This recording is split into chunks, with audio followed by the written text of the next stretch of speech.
Hey, yo, what up? What's poppin', everybody? Happy Thursday to you all. This is another live edition of S.A.D, Something About Dynamite, here on the Around the Point Network. I hope all of you are having a wonderful day. Good afternoon to you all. If you are new here, please hit that subscribe button down below. Give this video a big old thumbs up and share it throughout your entire social media platforms, wherever it is that you share your videos and all that fun stuff. All right. Also, hit that bell notification. You're notified when we go live and all that fun stuff. But what is going on, everyone? I am that Peruvian Fight TV extraordinaire. I am Steve, and I'm here joined by the good brother all the way in Florida. He is the host of All Honor, Mr. Caden Lee.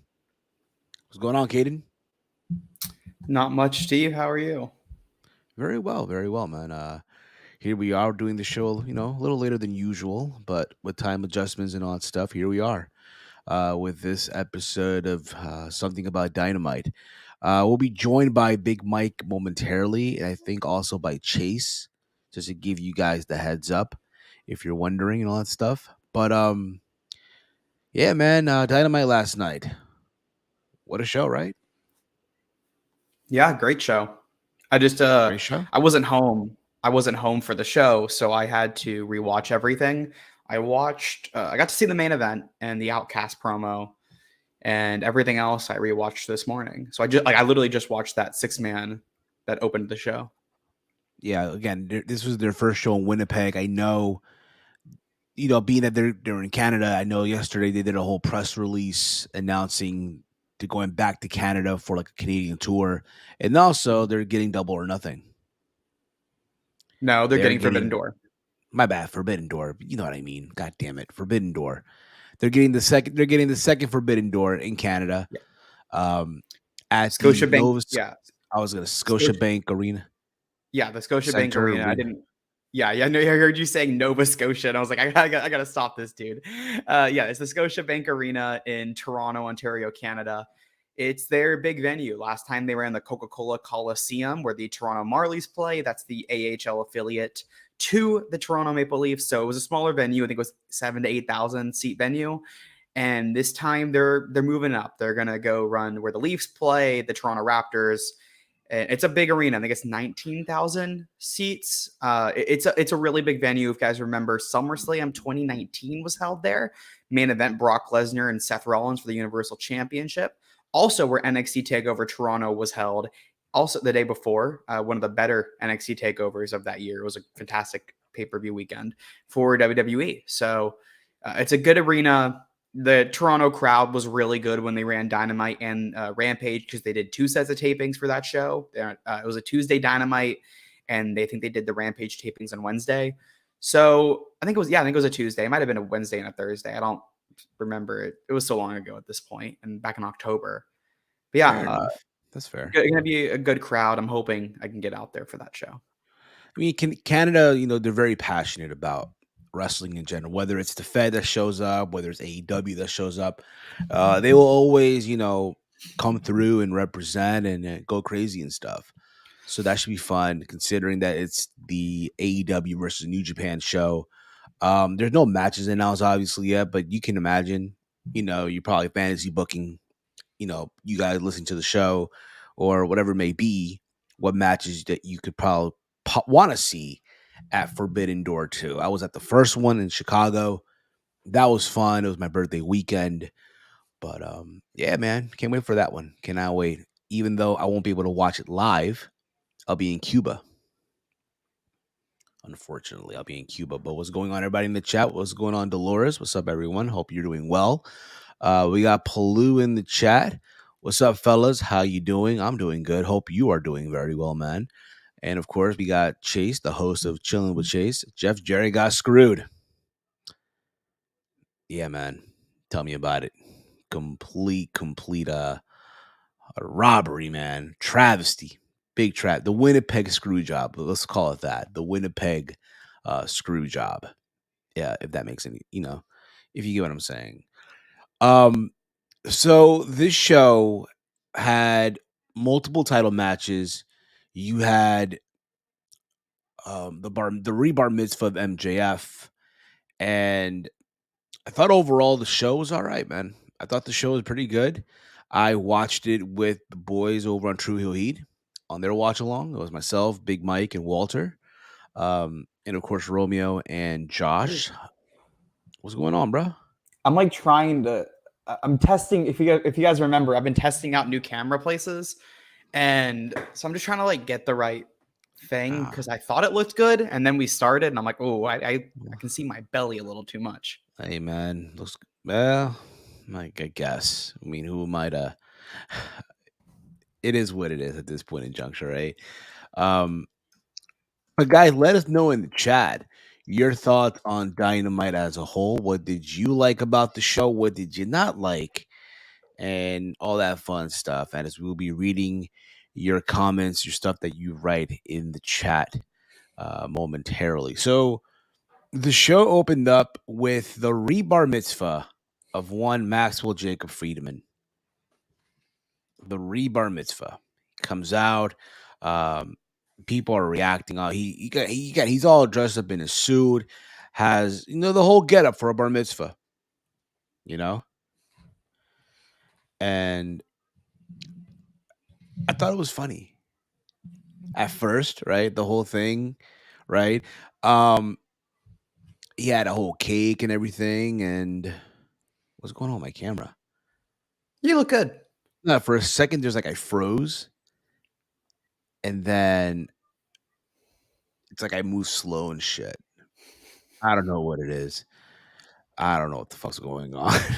um, We're both having some camera issues today. it, It's fine. We're working it out together. I'm not gonna lie. I thought Double J was going to win. You're not the only one, Will. You're not I the only. kind of thought that too. I didn't I know like a lot of you guys. I mean, we'll talk about it a little further, but I know a lot of First people of many Cuba in our reminders group. until then. A Possible. lot You of never know. people are a little like I know Chase is upset. I'm fine with what happened. I thought he was gonna win. I Well, didn't care either way. if you don't want to have that belly, get on that cauliflower rice. No, I'm okay with what I'm doing. Okay. Hopefully whatever you're doing works. Let's hope. Oh, I'm doing nothing. I'm just enjoying my life. Mm. Respectfully. Romeo, did you know he's going to Cuba? Yes, he did. Yes, he did, Chase. Yes, he did. He's fucking with you. Uh I know, but I'm just saying though. I'm just saying, cover my eyes here. Covering my eyes here. Simple as that. Yes, and during Forbidden Door weekend. Who knows? Maybe I'll watch it on my phone, sipping a mojito. I don't fucking know. So yeah, man, the show opened up with the rebar mitzvah. People were just booing him, even though people want to cheer him and all that stuff. And next thing you know, out came Jungle Boy. Well, And it's let's like talk the about Steve. Let's talk about what they did during the rebar mitzvah first. Let's give some respect to him well, celebrating becoming a man yet again. well, you tell me, Caden, your this thoughts on the might have celebration. Your this thoughts on might the have been celebration. my favorite AEW segment that was not like a straight up, like segment wise, not a match, not a straight up back and forth promo, a segment. This was fantastic. He comes out, he's got the yarmulke on, and he's in the ring. They got the streamers and everything. He says he talks about talking about becoming a man whenever you turn 13. He says he lost his V card during his first bar mitzvah, the Maximania one. And then he brings out the people and they do the chairlift and the whole celebration. And that's when they're interrupted by Jack Perry. Yes, Jungle Boy came out, and it's a pattern. Jack Perry. They did Jack not call Perry. him Jungle Boy during that segment. If you paid attention, they only Well, called to him me, Jack. I'm still used to call him Jungle Boy. All right, just give me time. All right, we're gonna get there. We'll get there when we get there. Okay, Jack Perry, Jungle Boy, whatever you want to refer to him as. He comes out, and you notice the pattern. Like people got excited for this one, right? Uh, I have to agree here. MGF after beating Punk topped this one for me. Is that the one where he came out with the whole fuck, what was the name of their faction? It's been such a long time already. What was the name of their faction? Pinnacle? The Pinnacle. There you go with the No, the pole Pinnacle Pinnacle. would have been splitting up by that point. Maybe No, actually, they wouldn't have been fully split. yeah, but this is when they were all sub, and Warlow was just chilling there in the background, like not selling at all, like watching everyone celebrate. Tully, FTR, just and I guess Sean Spears, and all Yeah. that. So out comes Jack Perry, right? And before he even speaks, out comes Sammy Guevara. You notice the pattern in this, right? And then out came Darby Allin. The four pillars were all in the ring. And basically, each of them won a shot at the AEW title. Each one of them won a shot at, Triple B, right? Jack Yeah, Perry they all made his. go, he says, "What do you guys all want to do here?" And all at the same time go, "I want a title shot." Yes. Kind of fucked up, right? Like, yo, it's this man's birthday. It's his rebar mitzvah. And here you guys are trying to ruin a special moment for him. Shame on them. Shame on them. And then each one, gave their claim why they feel they deserve a title shot, right? Um, Jack Perry talked about how he, for so long, everyone with the exception of MJF had to wrestle on Rampage, on Dark Elevation. They barely get TV time, but MJF, gets all the time that he needs, right, for TV. Doesn't have to do doesn't have to do Rampage, doesn't have to do um Dark Elevation, right? And all that stuff. And they talk about their match from Double or Nothing in 2020, where if I remember, MJF beat him. He did. And then Sammy made his claim, right? How he was on the Indies for so long, busting his ass. He was working at Whataburger, right? Shout out Whataburger. I guess so. I Amazing. guess I've had it before. You know, Yeah, Mia Khalifa worked at a Whataburger once. interesting. So, and then again, he making his claim, right? To why he needs a shot at the title, why he wants it next, right? And then so did Darby. Darby talks about how he was in film school many years ago and how he presented a film. And I guess the teacher said, hey, this is not good. And then Darby's like, hey, this is not good enough. I'm going to drop out. Then he referenced Buddy Wayne, the school where he went to train. And he's like, if I'm going to make it, I'm going to make it my way. And now he also wants a shot at the title. All four pillars want their shot. And then MJF obviously fired back at everybody one by one. They all needed somebody, right? Right? Like, Yeah. Jack Perry needed Christian, Darby needed Sting, and Sammy needed Jericho. MJF referenced, Sammy's ex fiance engagement and all that stuff. Sammy also fired back. Again, it was very interesting, right? Then they all started brawling, and MJF fell in the cake. But I like Yeah, this he fell direction. in the cake. But I like the direction, though. I like the direction of what's going on here. We're finally getting the four pillars, right? We talked about this for so long, and I'm pretty sure we're not the only show. There's other shows out there, I guarantee you, who have talked about the four pillars of AEW. Yeah, a lot of shows have talked about it. And now here we are. Now, do I see them? Could this be the tease? Double or Nothing, the Fatal Four Way? I would love to see it. Don't get me wrong. But then again, it's AEW, man. Who's to say they put this on a special episode of Dynamite? I don't know. Or work their way around this. What says you, Caden? So first, I want to talk about the promos. If you don't mind me doing that a little bit. Go ahead. So I thought every promo here was good. And I did not know how this was going to go because Darby promos can be hit or miss. Sammy promos can be hit or miss. Darby Allin promos, or I think I said Darby, Jungle Boy, Jack Perry, his promos can be a little hit or miss. And Jack's had like maybe one or two promos that I actually have enjoyed, whereas everybody else has at least had a few that I've liked.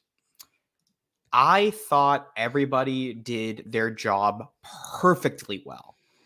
I liked Jack being the one to call out Max because I think he's the best person because he's been the most.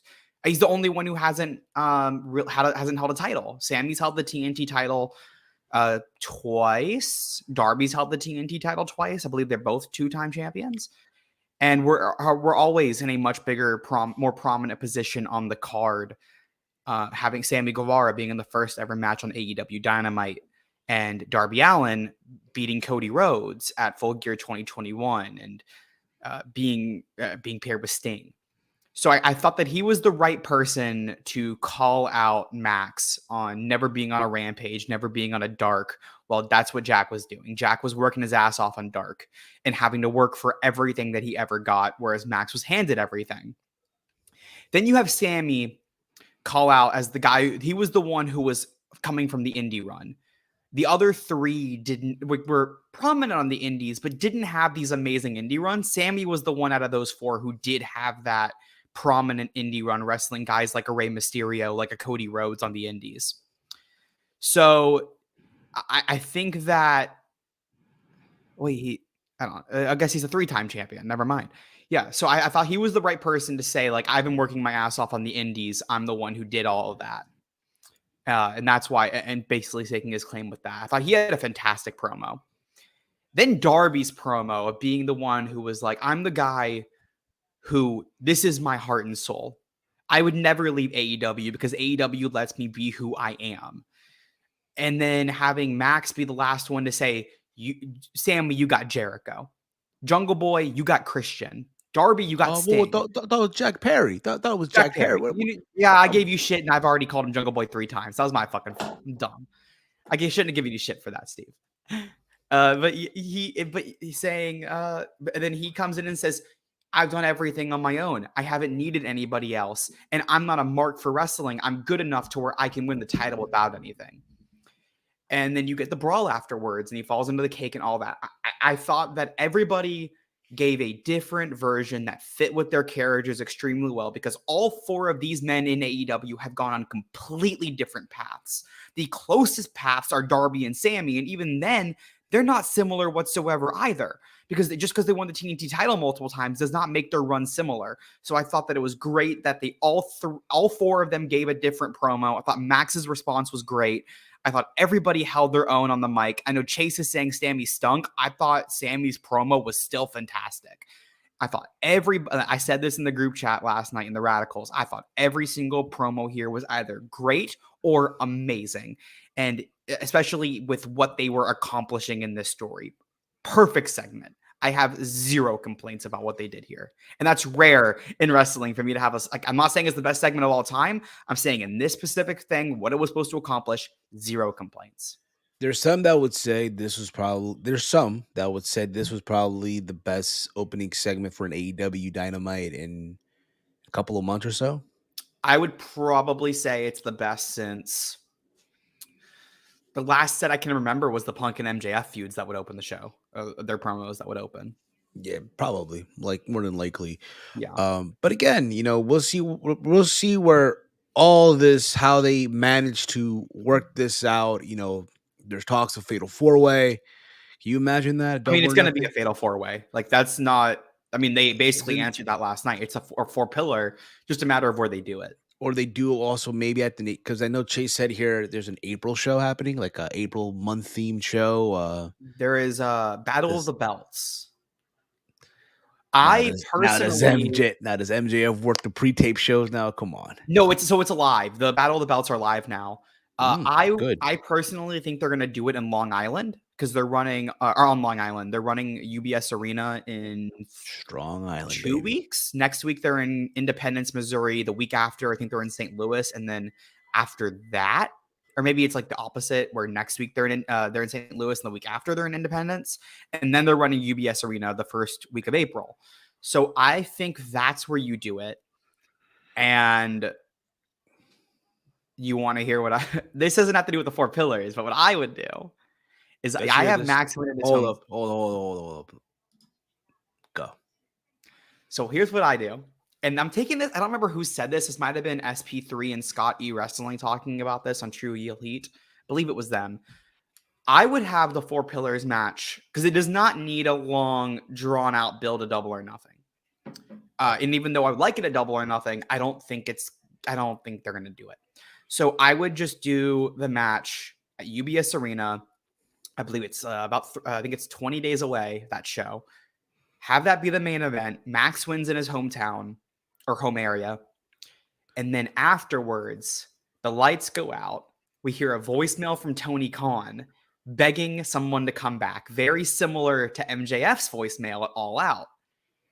And then we see the promo of MJF whenever he held CM Punk and said the greatest thing that the devil ever did was convince the world he doesn't exist. We see MJF saying it.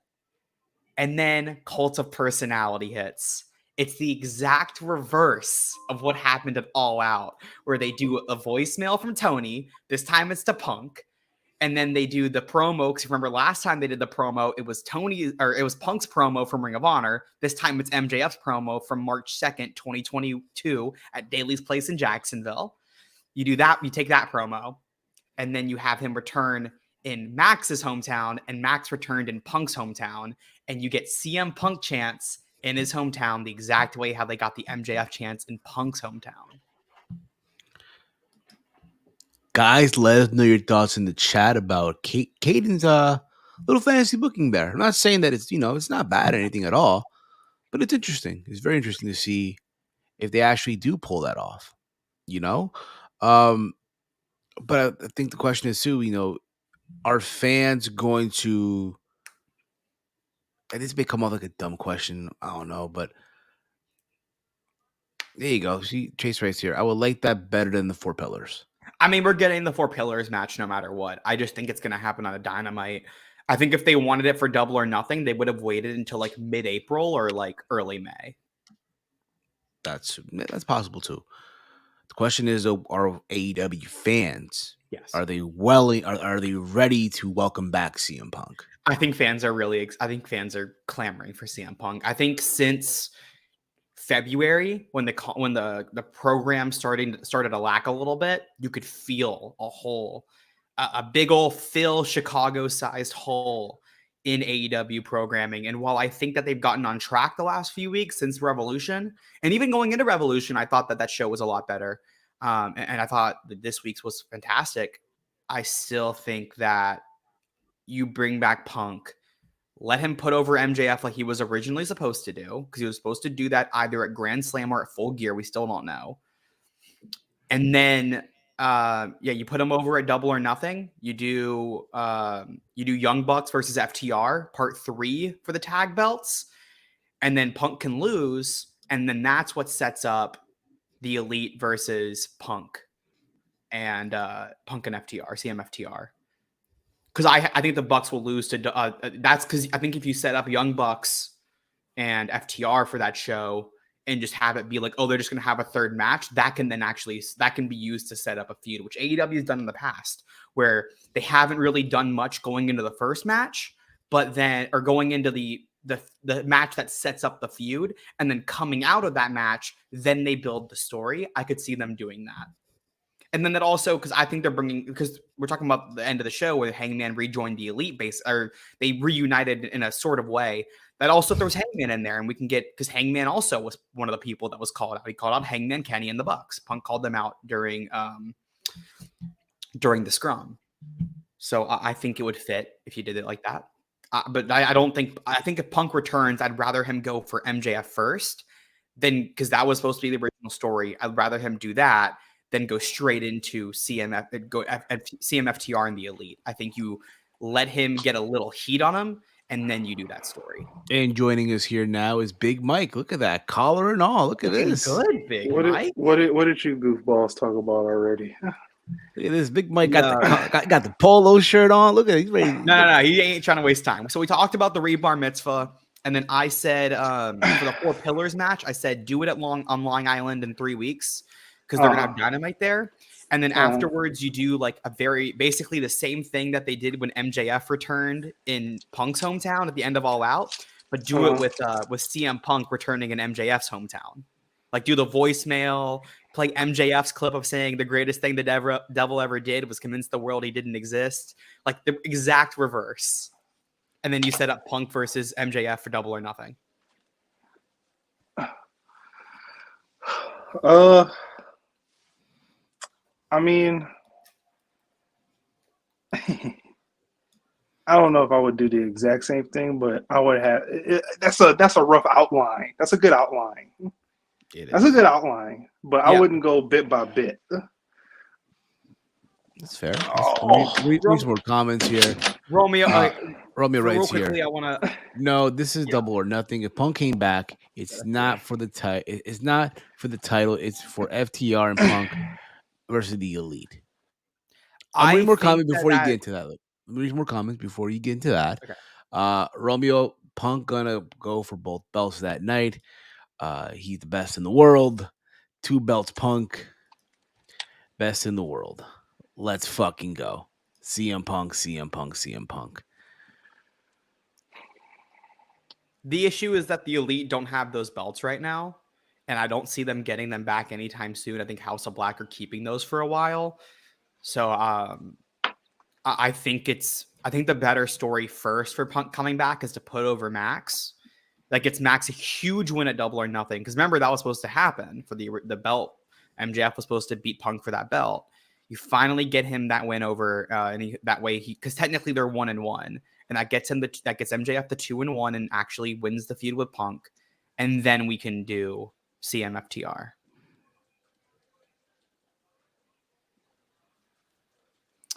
Romeo saying Caden is scrapping everything that was set up last night and just pushing it to the side. LOL. When is Elite versus BCC going to happen then? I'm going to talk about that later because I also have that figured into my plans. I have this whole feud planned out. If you guys remember, I have a booking show on Fightful Overbooked where I booked the first episode, the only episode I've done so far. I booked the Elite, and I didn't have this exact story, but I had a very similar version of it. And so I'm going to run with I've edited it to fit into what they're actually doing right now. So I will explain that later. I have an idea for what they're going to do with Elite versus BCC. Okay. That's fair. But let's see how all that ends up, right? Can we see BCC versus Punk versus the Elite for Blood and Guts? I think it's in Blood and Guts. I know Romeo thinks Anarchy in the Arena because the women want Blood and Guts. I think women get Blood and Guts. I think men get in Blood and Guts. I think they're doing 2. I think one will be on Rampage. Just like NXT does 2 War Games matches. So AEW is going to do 2 Blood and Guts. Fair enough. We got Spaz in the chat here. What's up, boys? Anyone coming up to my neck of the woods for Forbidden Door 2? I likely will be. My grandparents and almost all my family on my dad's side live in Toronto. So I am talking to my dad right now about getting up there. Well, I also remember, get a passport. I remember, Caden. Spaz, you live in Japan? He lives in Toronto. No, in Toronto. Oh, yeah. But remember, wait, did you forget that Forbidden Door is in Toronto? No, I was joking. Oh, okay. Well, remember, Caden, I was right about these 2 feuds in the first place. Just listen to me. I said this feud was going to happen for Max after the pay-per-view. If you guys will remember and go back to the old shows, I said that this was going to be a show and the match was going to be either on a Dynamite or the Battle of the Belts, and then they'd do a different feud for Double or Nothing for Max. But I said that the filler feud was going to be the Pillars. Look at Caden Khan. All right, let's get into the next segment. We'll read comments later. We got to get to the show. We got a lot in the show to talk about. Listen. You got an hour and change before you do your Yeah, that's why I'm trying to get through this show. I got an hour. Exactly. So after this, we had the first match of the night. We had the 6-man tag of Hangman Adam Page and the Dark Order of Evil Uno and Stu Grayson, the returning Stu Grayson, maybe for one night only. I don't know. Hopefully they work something out. With the Blackpool Combat Club of Claudio Castagnoli, who is the Ring of Honor World Champion, Wheeler Yuta, who is the Ring of Honor Pure Champion, and Jon Moxley. It was cool to see Stu Grayson back, even if it's for one night. Looked good out there. I hope he signed. Well, we don't know. Yeah, I don't know. I mean, you think about it, right? There was one only graphic, yesterday. But there wasn't two. But who's to say, right? I thought their match, for what it was worth, it was pretty good. Good back and forth. The crowd seemed into this. There's that moment where the Evil Uno and Stu Grayson hit their double team, and everyone thought they had the win, but when all said and done, John Moxley choked out Stu Grayson. Mike, your thoughts on the match? Yeah, I thought the match was good. I mean, obviously, this would carry over throughout the night, in a surprise, and it's cool to kind of see them do something with the Dark Order, sort of, kind of, in a Dynamite. When was the last time they were ever even like carried this way? It was probably when Mr. Brody Lee was still around, right? I would say the last time they had this much was in the trios tournament. Because remember they went Well, to the that final. too. That's probably more recent, yeah. But it's nice to kind of see that, Yeah. But I thought all in all, it was a really good match. I agree. I thought this match was fantastic. I didn't hear many things about it, but I also think just because of the ending of Dynamite, a lot of people weren't talking about it. Everyone was focused on that and Taya Valkyrie and the Rebar Mitzvah. Like, there was a lot of newsworthy stuff on this show. And I said earlier, I missed the beginning of this show. I was at Disney last night. So I missed most of the show. I only caught the ending. So when I went and rewatched it, I was like, oh my God, why is no one talking about how great this match is? Stu Grayson is a fantastic wrestler. He was the workhorseman, or the workhorse, not the workhorseman. That's a different tag team. He was the workhorse of the Dark Order. He carried them for that first 2 years until John Silver got over during the pandemic, and then they just they weren't booking him. So he was like, I'm not going to resign for no money. I'm going to leave. And I thought that if they had used him correctly, him and Uno, I thought they were a great tag team. And I thought that I think maybe that they want to use them. They've given Uno a lot over the last month. Say what we want about Uno, but they've put that man in a prominent position since that Laredo Dynamite. They gave him that big promo against Moxley. They gave him the match against Moxley, and they've been booking him consistently ever since. So I really like what they're doing. I like that they're making the Dark Order feel important. And we're going to talk a little bit later about, I'm interested to see where they're going with this story, because it feels like Hangman might be saying, look, Dark Order, y'all are great. Y'all are kicking ass, which they are. They're kicking ass. But I might need some bigger guys that are a little bit better. And Steve stepped away, so I'm going to give a little more. I'm right here. Yeah, I just the Wombo combo, Stu, that thing where Stu was like, I thought Stu was gonna go into the corner to hit like a cannonball or like a drop kick or something, and he flies over the corner. I was like, holy shit! I popped so much for that. It was amazing, a fantastic spot. I like that they took out Hangman with the ring bell to limit him. The brawl afterwards was great. Heel BCC is fantastic. This story is amazing. For anyone who complains that AEW doesn't have any stories, this is a fantastic story. It's my second favorite story in wrestling right now, right behind the Bloodline. Like, it's a little bit of a distance, but this is a really good story that I think people were sleeping on for a bit, and I think people are finally starting to recognize, hey, this is a really good story. Interesting. Let's move on here. From there, we had the TBS Championship match: Jade Cargill versus any Canadian, an open challenge for any Canadian, right? Yeah.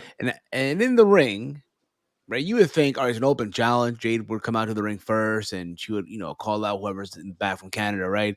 Yeah. But instead, they gave the person who issued the challenge the jobber entrance. She was already in the ring. And Which I knew, I heard about this. And I knew, I had heard about this okay, earlier in the day. I knew where they were leading to. I knew where it was going to lead to. It's fine, but it's an open challenge, Her name was Nicole Matthews. Nicole Matthews, All, yeah. all you need to know here is Jade Cargill beat her like nothing with the Jaded. And then after, we got the AEW debut of Taya Valkyrie. Taya Valkyrie, who on Twitter says she was in LA. She lives in Los Angeles. She's not going to be there, but, doing little troll jobs with the internet. And she showed up in Winnipeg. Got into a face off with Jade Cargill. Um, Leia Gray, that's her name, right? The other Layla baddie Gray. is. Yep. Yes. Mm-hmm. Yes. She attempted to attack Taya from behind, and Taya hit her with her finisher. Laid her out. So, And do you from know the what look, that finisher is, Steve? I believe it is called the It's Valhalla. basically it's a jaded. The Valhalla, but she called it the Valhalla. Yeah, but it's a jaded, and they made that very clear that they're gonna call it a jaded there, because the whole point was she just took out Layla Gray with Jade's own move. That's the ultimate sign of disrespect. Even though she's been doing that for way longer, but I get it. It's fine. It's know. fine. I know. I think I'm happy to see Taya Valkyrie. Getting an opportunity to be on a big platform. I'm happy for that. I think this is what I'm not gonna sit here and say, oh, this is what the women's division needed. I'm not saying that, but it's a good addition. It's a good addition to that women's division. From the looks of all this, we're gonna get Jade and Taya. Do I think Taya is gonna be the one to end the undefeated streak? Let's pump the brakes on that a little bit. Let's pump the brakes. Mike, your thoughts? Yeah, I mean, obviously you saw my thoughts in the group chat. I was like, this was the best that they could do in the beginning before Taya Valkyrie showed up. I was like, this is the best that they could do. What the heck is it? And it was like, okay, I get it, but nonetheless, I feel like you could have got the same point across if she would have came out and had a match. But we understand what they were trying to do at the end of the day. I'm actually going to slightly disagree with you there, Mike. I actually think that this was the best idea to do, because you bring in Taya and what, she just loses the first match that she's gonna have. It doesn't have to be a loss. I mean, she's probably gonna lose it. What, is she gonna beat Jade? I thought that this was a good way to debut somebody. It gets Jade another win, and then you still get your surprise. And Taya doesn't have to take a loss. She can go, and I prefer this to Taya being the opponent, and then she just immediately loses to Jade, and that's it. Now we can build up Taya for a little bit for the next few weeks, maybe until Double or Nothing as the next challenger. I wouldn't have an issue with her beating Jade, because Taya is incredible, and she's a multi-time Reina de Reinas champion. She's a multi-time Impact Knockouts champion. She's a multi-time Impact Knockouts tag team champion. She's a former WWE NXT superstar. She is a fantastic talent. And yes, I agree with Chase. I would make her part of the Outcasts. And that could be a way to bring Jade into the originals. All right. That's what I was saying. Like, you could have had this same factor if she had a match. Just have it be to a DQ with the Outcast. You would have to immediately put her in the Outcast, but yeah, it doesn't. My point was, it doesn't have to be that way, but they still got it across well, Yeah, I thought that it ended up working. I'm trying to find something extremely niche right now. I don't know if I can find it. Well, while you try to do that, let's move on here. Let's move on. Yes, let's move on here. We had Ricky Starks and Juice Robinson cut a promo on each other via video package and all that stuff. Again, we're getting this program. It's fine. We get QTV airs, which is their parody of TMZ. I loved it. I loved this. I loved it. As you guys know, this show is a pro QT Marshall, program. We love QT Marshall. Yes, after all, you guys know QT Marshall is the best. He is the Booker of the Year. Everyone knows this already. He's the real Booker of the Year, QT Marshall. I loved it. They revealed that the fix was in. It was them, that being Aaron Solo, who broke into Wardlow's car, took his passport. He can't even go into Canada without a passport and shit. That was pretty good, man. Your thoughts on all this, Big Mike? Yeah, I mean, you kind of knew it was a work. Where I kind of figured out it was a work is just I don't know the last person that make a video about their car getting broken into. It's either like a picture and a long statement on Twitter, or it's just a long statement. Yes. Katie, what about you, man? My thoughts on it? Oh, wait, Mike froze. That's why. I think Mike was still talking, but he froze. Yeah, I was like, Mike's frozen. TMZ ripoff is hilarious. I'm back.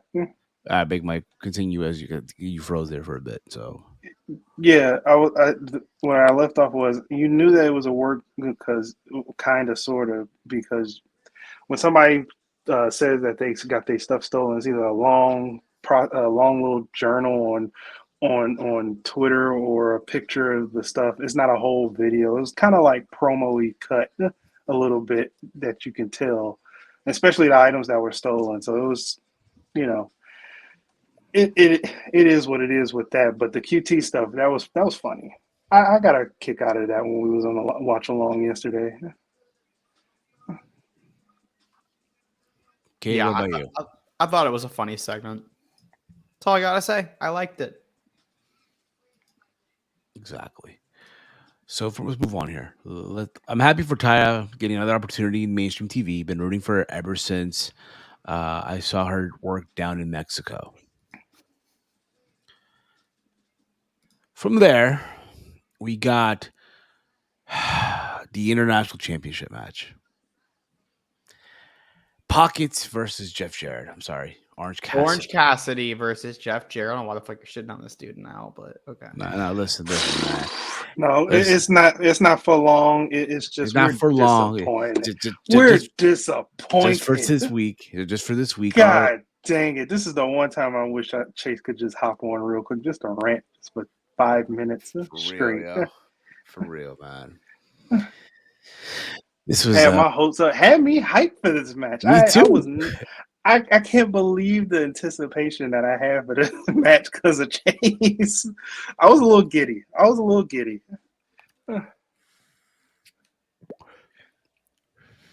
Me too. I was excited for this match. Chase with his inspirational words from last week, getting everybody excited. And yeah, here you get the match. It looks like, again, they're working on Orange's knee, right? And it looked like every moment, okay, we're about to get it. And there was a moment where, hey, it looked like Jeff had this in the bag. He had the guitar, and for no reason whatsoever, she had no business whatsoever. She just wanted to steal the spotlight. Aubrey Edwards gets involved. I was very worried about what he was going to say. Come on, man. Come on.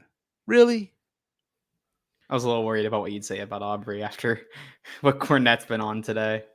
Well, listen, the guy didn't have his oatmeal, okay? Take it easy, okay? He's been having that magic spoon this whole time. Can you blame him, really?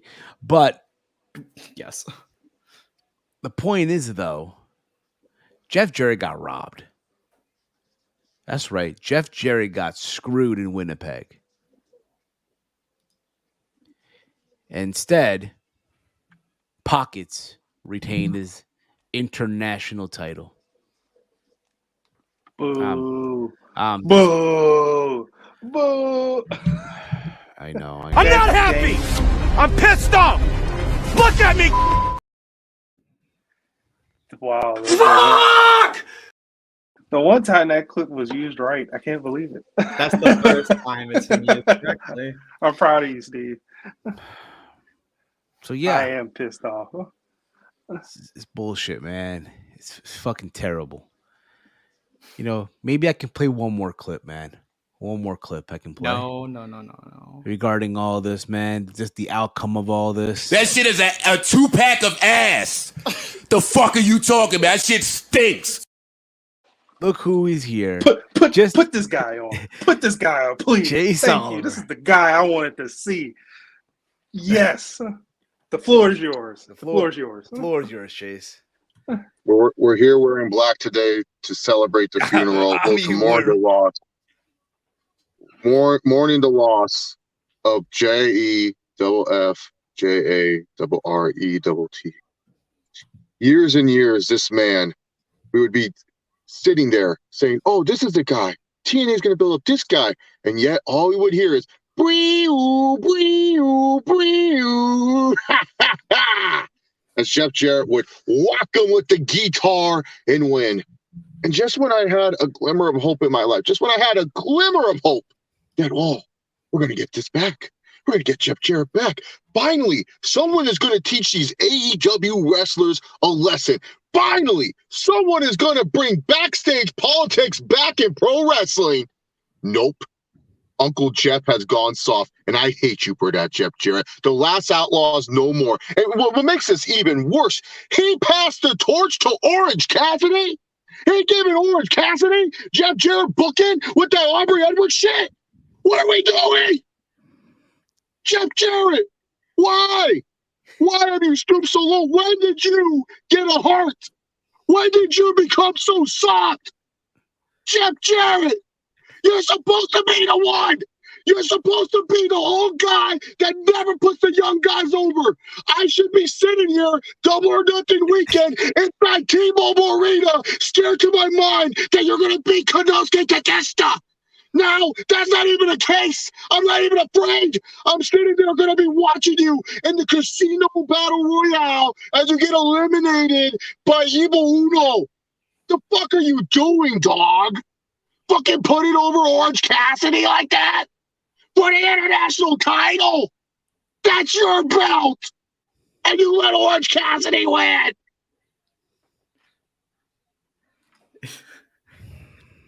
It's the My World Championship. Like, it was made for him. Made for him, and he passed the torch to Orange Cassidy.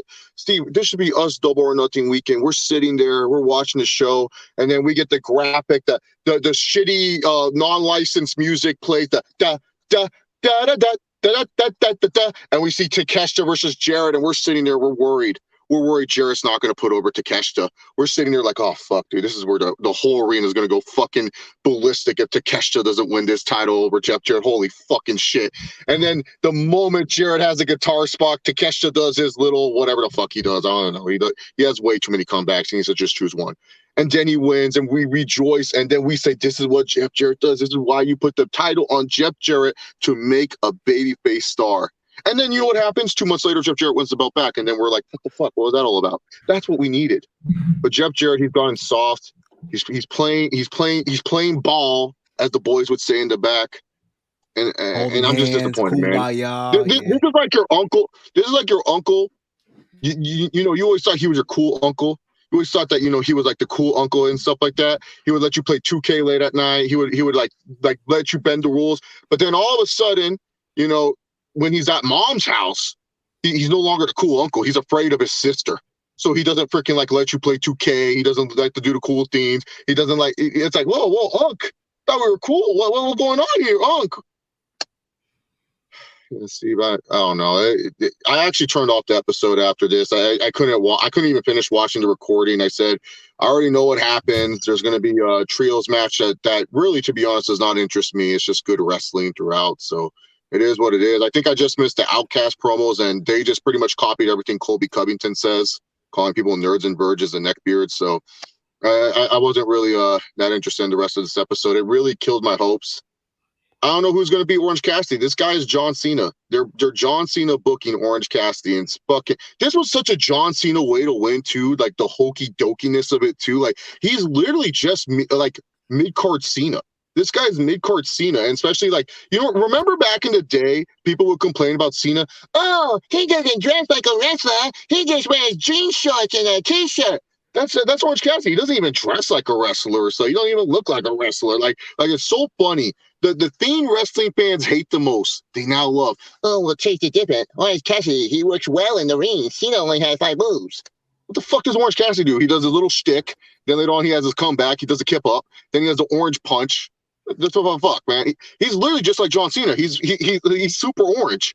It's just like, you might as well just give him the time is now. He should probably ask Mikey Ruckus, hey, instead of Jane, can you just make up a rip off the time is now or something like that? Just find a way to do a rip off time is now. This guy is literally John Cena. It's ridiculous. If you look at the booking, look back at all his matches, and especially how he won this match. This is how I expect Cena to win against someone. Some goopy bullshit like this. Something out of 2010, yeah. Yeah. He's John Cena. Wow. When you look at, yeah, dude, it's like, man, JJ causing Chase more heartache than his football team. I mean, Dolores, Jeff Jarrett, you got to understand, the Chargers do this, but, Brandon Staley's a whole nother level of stupidity. But Jeff Jarrett was, I expect better from Jarrett. I honestly don't know what the I expect.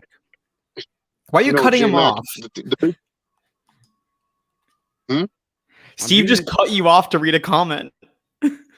No. See, the big deal is, J-Mac, is we expect better from Jeff Jarrett. We expect him to, make this company a better place and remind these kids about politics and professional wrestling.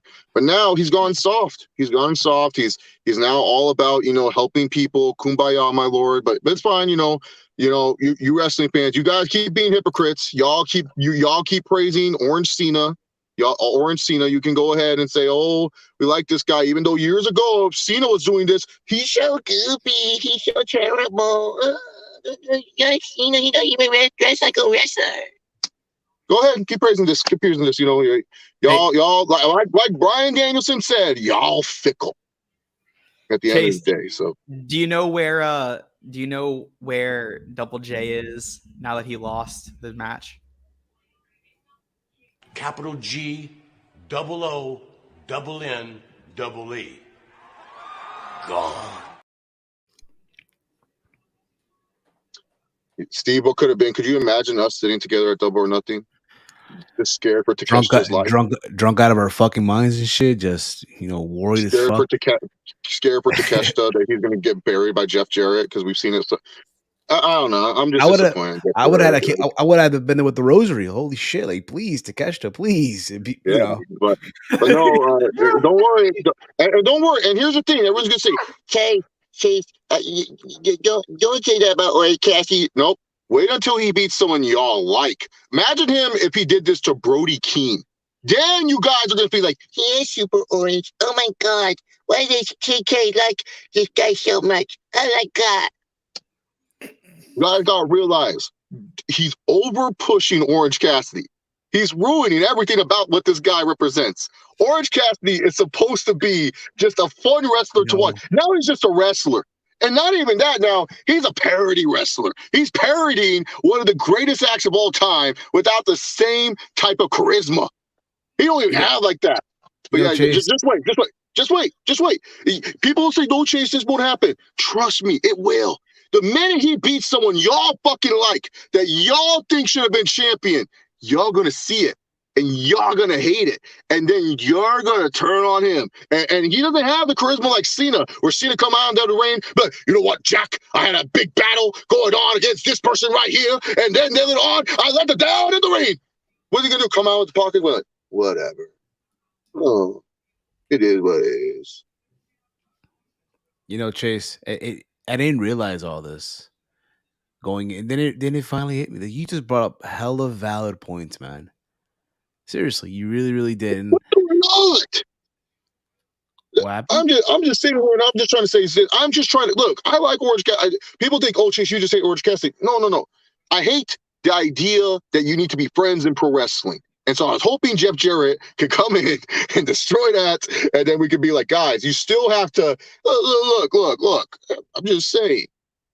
it's in any workplace. You still got to politic every once in a while. I'm just saying. I just would like that. I would just like to know that Jeff Jarrett is still up to tune. Maybe I'm so used to Jeff Jarrett not putting over on talent, that's fine. But the thing is, we talked about this a couple weeks ago when we reviewed that Orange Cassidy and what was it, Wheeler Yuta match? Was it that match that we talked about this? Where Orange Cassidy is becoming too overbooked as a wrestler? That's what I'm trying to say is that I feel like we're doing too much with Orange Cassidy. That's just it. And I don't hate the guy. I'm not saying Orange Cassidy is bad or anything. I don't hate the guy. He can, like, I am fine with Orange Cassidy if he wants to put on good wrestling matches. But the way Tony Khan is booking him is overbooking, and he's becoming like Cena. That's it. And it's hilarious. Fans don't see it because, oh, we like Orange Cassidy. He's great. Yeah, it's because when you like something, you don't look at the negatives. You always look at the positives. You always look at the, like for example, I'm going to use my tribal chief, Roman Reigns. Look, I love my tribal chief. But you know, Big Mike can agree. A little bit paranoid. He doesn't need to be so paranoid. He needs to just trust the Usos a little bit more. He needs to trust, the system around him a little bit more. He's kind of a little bit paranoid, my tribal chief. I don't know why he needs to be paranoid, but he is. See, I can address a negative. Randy Orton, one of my favorites of all time. Hey, look, Randy Orton, great. He can get lazy in the ring sometimes. Sometimes he over relies on just doing RKOs out of nowhere. I've seen that from Randy before. So it's okay, people, to look at the flaws of your wrestlers and break it down. I'm breaking you down the flaws. And the reason why I get into such detail about certain things is because sometimes it's the earwax that's blocking the hearing. And I'm just trying to tell you, if you look at it deep enough, Orange Cassidy is just John Cena. And he has everything that checkmarks John Cena, especially the goopy way he wins. Just wait till he beats Brody King. I can't wait. I can't wait till he beats someone that you all like. That guy should win. That guy should win. I can't wait. I can't fucking wait. And then you guys will come back to this review that took place on 3/16 day. That's right. I said 3/16 day on 3/16 day. What? Yes, that's right. Even with my work clothes on, I'm wearing a 3/16 shirt, baby.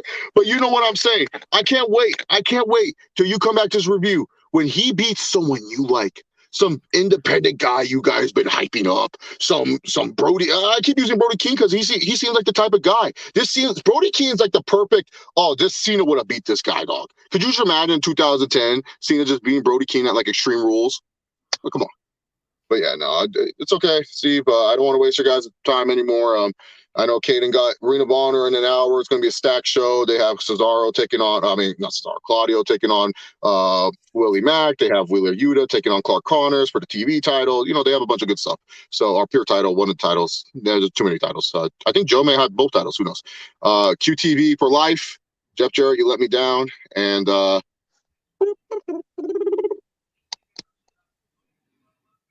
thank you, Chase. That was beautiful, Mike. Well done. Well done. Well done. And again, like I said before, man, it took me a while to realize all this, right? And then it finally happened. All I gotta say now is, I mean, folks, where's the lie? thank you, Chase. Thank you. You guys can check out Chase this Saturday, I believe, with Chilling with Chase. So from there, we got a Maxcaster Anthony Bowen released a new video, a rap video. It's garbage. Now that deserves the Joe button. Play the Joe button. Play the Joe button. That shit is a 2-pack of ass. The fuck are you talking about? That shit stinks. That was a 2-pack. That was a 3-pack. I didn't see this. You didn't see it? No, it must Oh have, my I God. think I might have, because I was trying to catch up on certain things before we had to start. And I wanted to rewatch most of the main event. So I kind of I skipped through what I knew I had seen. I guess it slipped in there. Oh man, that was a 3. That was screw a 2-pack. That was a 3-pack. That was a 6-pack. Yeah, it was good with the scenery and stuff, but the song and all over it, that was a 3-pack of Dookie. I didn't like it. Yes. So from there, we got we had the Outcasts come out and they talk about how they are taking over the women's division. It's their house.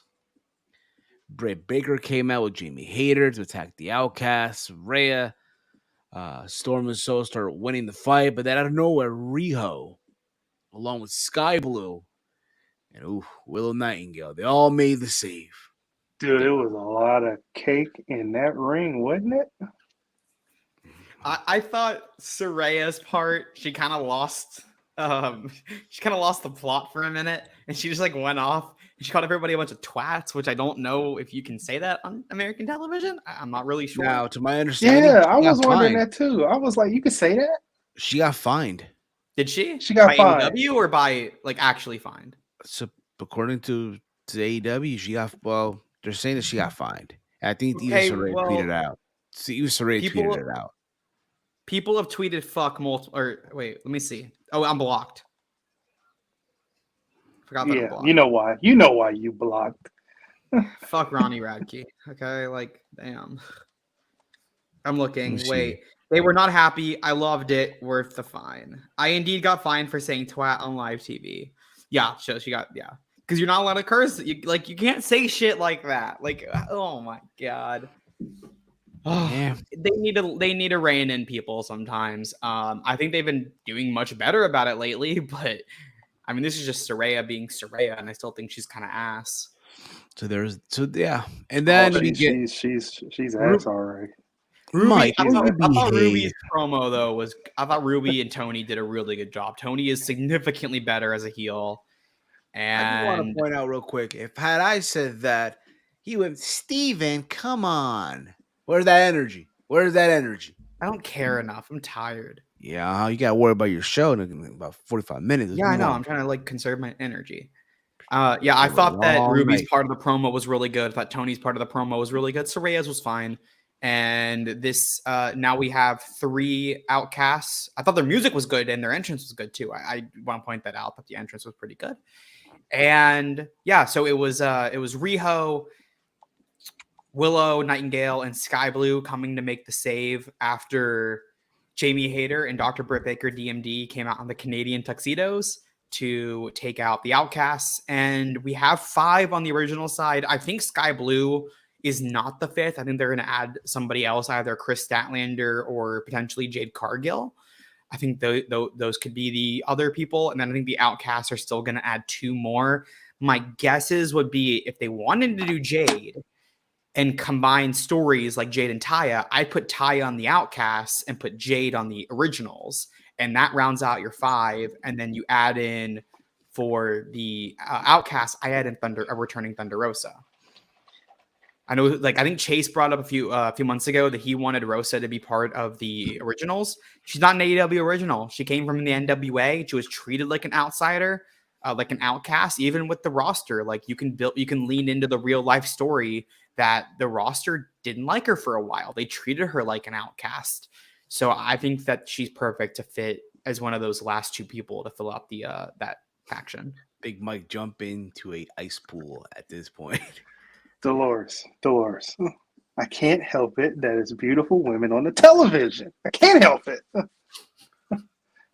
We ain't blaming you. Wait. Respectfully. So whenever I'm not talking, I'm like listening to y'all, but I'm like, I just want to see what the creations are in 2K23 because I'm just interested to see what people have done so far.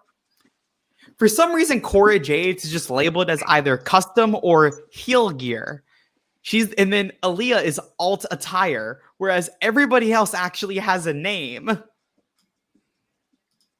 Really is glitched out that way? I don't know. I wonder. Oh, maybe it's because they might. Oh, because Aaliyah. Okay, no, it's Mella, not Aaliyah. I think because they're in the game, but it has a picture of them, so it's just supposed to be like instead of saying Cora Jade heel gear, it's just this is the heel gear you can add on to Cora because Cora in the game is a face. Oh, okay. And then Mella has the old gear. She doesn't have the current gear. So there we get the main event of the evening. Just no selling. No, listen, it's cool and all of that. It's just funny that you just no sell it. No, it's fine. Go. Let me just say, man, that's great, man. It's awesome. Yeah. Thank you, Steve. Yeah. You want to be like Braun Breaker on Tuesday? Bada bing, bada bum, bada bing, boom, bang. Yeah. Ho, ho, ho, ho. Sound like man. I just took a shower like an hour. I gotta take another shower now. I just came off like an NV right now. Gosh darn. You're okay, Steve. You're fine. Anyway, All right. we got the main event of the evening for the trios championships. House of Black of Malachi Black, Brody King, and Buddy Matthews versus the Elite of Kenny by God Omega, as the NMVs would say, and the Young Bucks versus the Jericho Appreciation Society of Chris Jericho, Sammy Guevara, and Daniel Garcia in Winnipeg. Right? The Kenny got it. hometown of Kenny Omega, the hometown of Chris Jericho, and the hometown of the guy who was the special guest commentator, Don Callis. Yes, the great Don. Well, some would say the great Don Callis if you're in Winnipeg. I thought they killed him, man. I thought, again, Kenny got this major reception from the crowd. So did Jericho. I think it was Romeo who said it, and I kind of agree with him too. It was the only time I would tolerate people singing Judas. Yeah. Yep. The only time. Other than that, no more. I accepted day one of the singing. Everything in between up until this point was doo-doo. You should be ashamed of yourselves, people. Word. If you're a grown folk, man, singing that shit, can't break bread with you, man. Just saying. Oh my gosh, shout outside. Yeah. Kaden, did you find Mandy Rose in 2K? I don't know if she's in it, but my game did actually just crash for the first time. Is Roderick Strong in WWE 2K23? I don't know. Go look it up. You have the game. I'm doing stuff. He's just asking a simple question. He's not like I'm trying to download because there's in the last few games. Apologize. No, in the last few games, because WWE used to do the large shed of releases, you could find a lot of people that were in the actual game roster who are in AEW. I apologize on this. No, you don't have to, but they don't have that for this game, obviously, because everybody on the roster is still on the roster, except like maybe one or two people, and they're not even in AEW. So you have to like actually go through and download everybody. So I'm just trying to like get everybody downloaded. Yes. So we got this main event, man. And I thought it was pretty good, man. The crowd was into this. All the near falls, right? There were moments where Jericho and Omega teamed up, right? People were anticipating the Jericho and Omega, confrontate going at it one more time. And there's a moment where everyone cleared the ring and watched as Jericho and Omega went at it, which I thought was like, a little extra, right? But again, they're in Winnipeg. I'll allow it. It's in Winnipeg, right? There was a moment where I guess you would have thought that the JS would have won, but no. But indeed, the House of Black retained. But during this match as well, there was a brawl backstage between the Dark Order and the Blackpool Combat Club, which at the end of the match, right, you see Jake Hager come out because, again, he comes out and he gets beat up by the House of Black. Gets beat up, right? And then they clear the ring, and the Blackpool Combat Club and the Dark Order come out. They're in the ring. They're brawling, what have you. And the Blackpool Combat Club just take over, right? It's Claudio, Moxley, and Yuta. And then what do you see? And then Heyman by himself. And who happens to be behind him? Kenny Omega and the Young Bucks. And everyone got happy. Everyone got excited. Yes, that the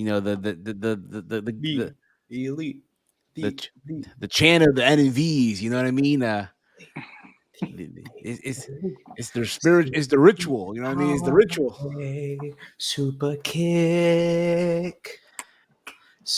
kick, pop. That's nice to know. Okay. That's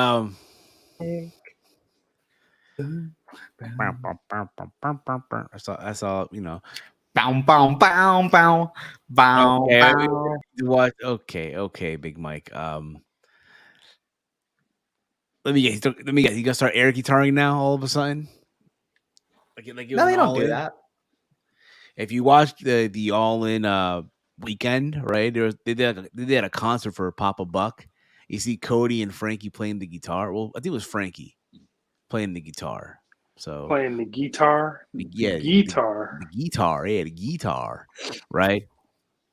So yeah, man, people are now, oh my God, we're getting the elite back. It's so fitting because you know what, the Dark Order can't get the job done against the Blackpool Combat Club, but Heyman with the elite once again, getting the band back together. It's what they want, right? It's what the people want to see. And probably where they're going. I would do this out of Blood and Guts, honestly. This is, I think, I know Romeo wants anarchy in the arena. I disagree. I'm of the belief, and I felt the same way about the first Stadium Stampede when they did the second one. I don't think it should be a match that you do every single year. I think Blood and Guts is like War Games where you can do it once a year. And usually I think they've done a good job for setting up that feud for every single time they've done it. Same with Stampede, same with Anarchy in the Arena. But remember, the original Stadium Stampede was a replacement for Blood and Guts. That was the reason why they did it, because Blood and Guts was supposed to happen in Newark, New Jersey, 2 weeks after the shutdown. I'm sorry, Steve. It was supposed to happen, and they couldn't do it. So they decided to scrap Blood and Guts, and they did Stadium Stampede, and which was a great match. But it was supposed to just be for that year. You know what? And then they did Stadium Stampede 2. Then they did Anarchy in the Arena as a live action continuation of Stadium Stampede. It was supposed to be one that it's supposed to be Stadium Stampede, but in an actual arena, right? Anarchy in the Arena, it all works. I think that should be gone. We should not do it again. Let Blood and Guts be your match that you focus on for faction warfare. We do not need, because I had an issue with this. Last year, they did Anarchy in the Arena and Blood and Guts. The year before, Stadium Stampede and Blood and Guts. You just need one. You do not need two different types of faction warfare matches. You need one. Why do you need two?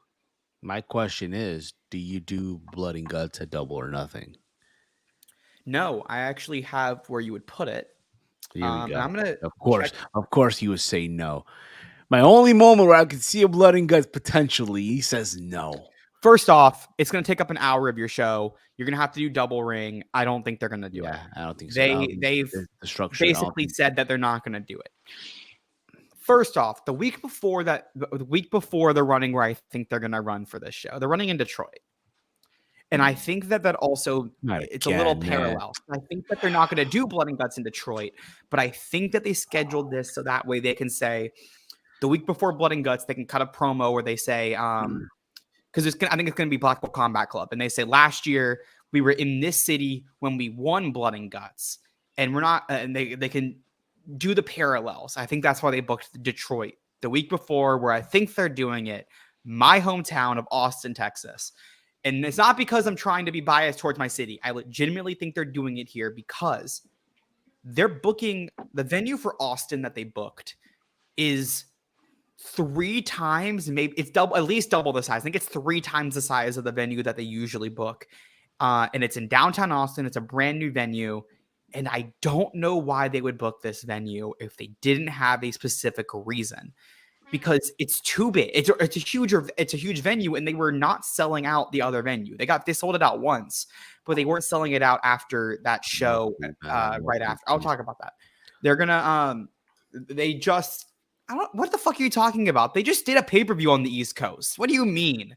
We want a Blood and Guts. They just spent 6 months basically exclusively on the East Coast. But what I was saying was, they're running that big of a venue. Tranquilo, breathe. I think there's a reason why they expanded their venue size, because they need to fit those double cages in. And you can't fit that double cage into a 4K venue. You got to fit it into it's only going to fit into a 10, 12K venue, or 10 and above. So I think that's the reason why they're running that Austin show. And add in the fact that Detroit's the week before, you can set up parallels in the promos. I think everything there kind of fits. And it's about 10 days before Double or Nothing. So, because they go to Vegas right after. This is the last show before they head to Vegas for Dynamite. So you do the Blood and Guts match there. I don't think, I know in the past they've used Blood and Guts to continue a feud. I think you end the feud there, and then the next week you have the Bucks challenge. You have the Bucks challenge FTR, And whatever you want to do with Hangman, whatever you want to do with Mox, whatever you want to do with Kenny for the pay-per-view, I don't care. I'm just saying, I think that you blow the match off there and then do something else with them. And maybe you do Hangman and Kenny versus versus Danielson and Moxley as a tag match on the pay-per-view. That could be that's your final match. You do Kenny and Hangman, or you could do Kenny versus Danielson on the pay-per-view. And you could do one more Moxley and Hangman match, like 3 Stages of Hell, maybe. I don't know. Maybe you just don't have Hangman and Mox on the show. There's options. I just think Blood and Guts is going to be, I think it's going to be on that Austin show. I feel fairly confident about that, honestly, at this point. Fuck! I was going to use that for Arizona losing. I was waiting to use that a little later. Although, Steve, to be real, I think it's very possible that they could do it at the pay-per-view. But I think the women are getting a Blood and Guts too. And to address Romeo's comment of 2 Blood and Guts on one Dynamite is overkill, it's going to be 1 on Rampage. I think they're going to do the men's on Dynamite. On what? Rampage. And you're going to play the clip. I already know the that. hashtag AEW Rampage after it. Like, no one's watching that, dude. Yeah. Stop. Unless it's live. Unless it's live is different. It's not listed as being live. They could make it live. They should. If you're gonna do blood and gut, it needs to be live. You can't do. I don't think so. I think it's okay. No, it's not a big deal. Just don't look at the spoilers. It doesn't matter that much. Doesn't matter though. Doesn't matter. I think that, and there's not the issue is that there's not a live Rampage for a really long time. I don't think there. Well, there was going to be one in Vegas, but there was going to be one in Vegas. I mean, unless you want to put it on the pay-per-view, which I strongly advise against. And I don't think they would do it. They also have not announced any of the Dynamites before before Forbidden Door. But I think because they did Forbidden Door and Blood and Guts 4 days apart, and they had to build Blood and Guts and they had to build Forbidden Door at the same time, I think that that's a mistake. I would put it before Double or Nothing because you can build up Blood and Guts in the build up to Double or Nothing, and you can merge those 2 builds together, and it flows a little better than Forbidden Door's build would. If the Women Blood and Guts is a Rampage, all the effort put in that storyline, and that's where you culminated. If it ain't live, I ain't watching. I think if you're trying to make the reality is that they're trying to make Rampage a bigger deal. I think also. They want, you know what? They're trying to give a big number. It's going to draw a number. Like, you guys can say, if it ain't live, I ain't watching. Yes, you will. You're going to end up watching that match. Like, stop it. Well, we can all talk all we want. Wrestling fans love to talk. Us nerd and virgins, we love to be loudmouths. I would do Rampage as you open up with that battle royal that they did last year when Brody King won, and the winner gets a title shot. You do the TNT title at the pay-per-view, whatever. Open with the battle royal. Takes 10 to 15 minutes. And then do a commercial break, and then that gives you enough time to do Blood and Guts. It gives you 35 to 40 minutes. That's plenty of time for a Blood and Guts. Anyway, screw that. The Royal Rampage stays in Detroit. It was the first one. We got to keep it that way. I wouldn't mind doing the Royal Rampage. If you wanted to give Detroit something big by doing the Royal Rampage, I wouldn't mind that either. I think that's a good. I'll take that. If I can't have Blood and Guts every year, we could do a Royal Rampage. Yeah. I don't mind the whole hour of Rampage being a Blood and Guts. I do think that Rampage is going to have a Blood and Guts this year because I think they're doing 2. And Tony's kind of hinted in the past that I think last year they were going to do 2. I had heard rumors that they were that there were pitches to do 2, to do a women's, because I had heard that there were rumors of doing the Outcast versus the Originals last year, and it just they didn't have time, but they wanted it. There were plans that they could have done it last year, and it just never, none of the pieces fell into place for it. But I think they're going to do 2 this year. Speaking of numbers and all that, the rating came out for Dynamite. Oh, I didn't get to say the match was fantastic. Of course it was. Absolutely. I don't think I gave thoughts on the match.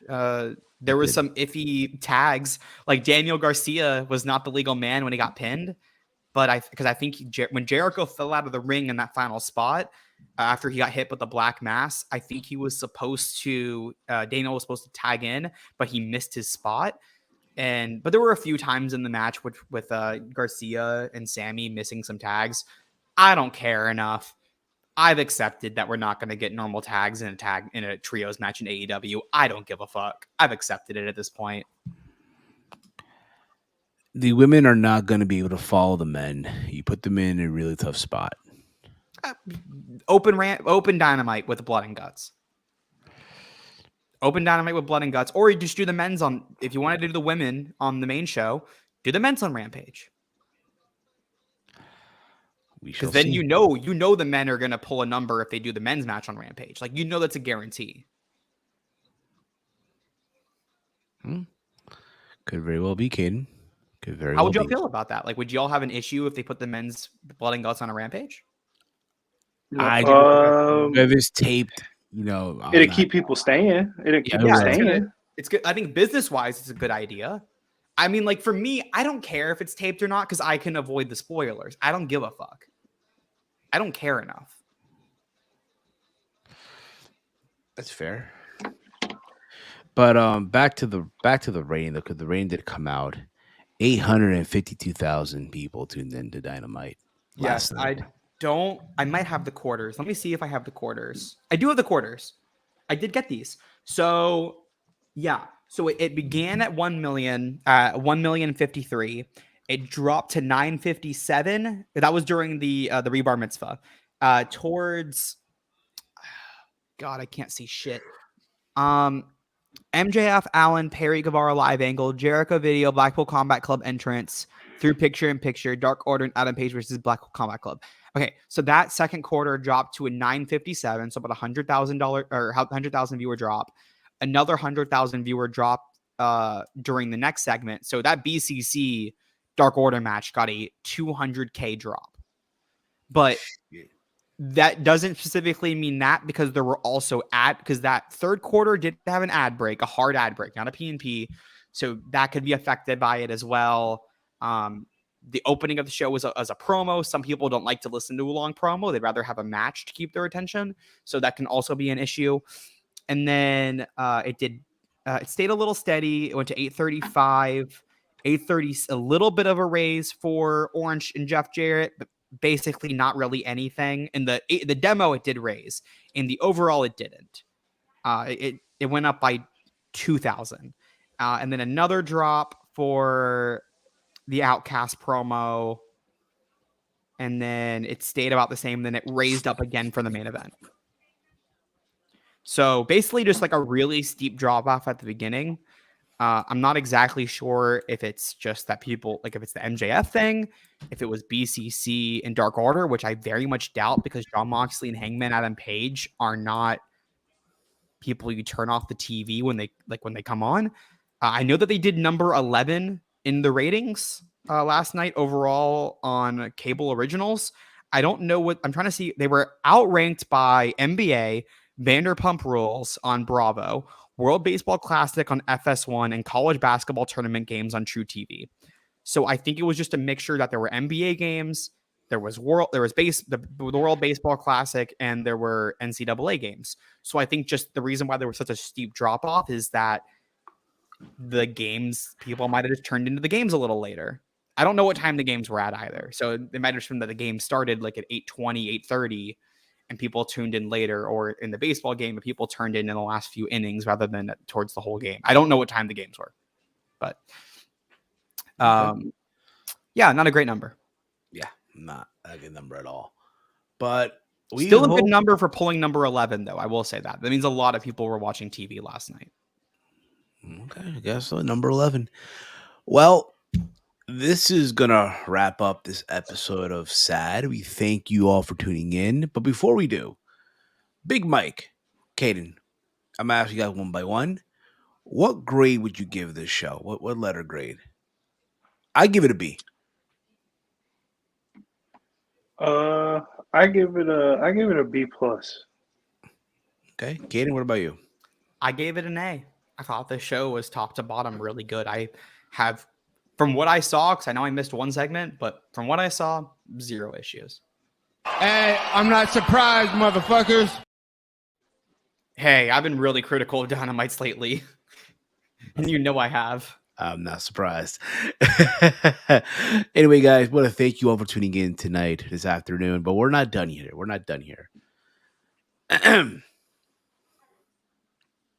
Yes. It's your time to shine. Your time to shine, kid.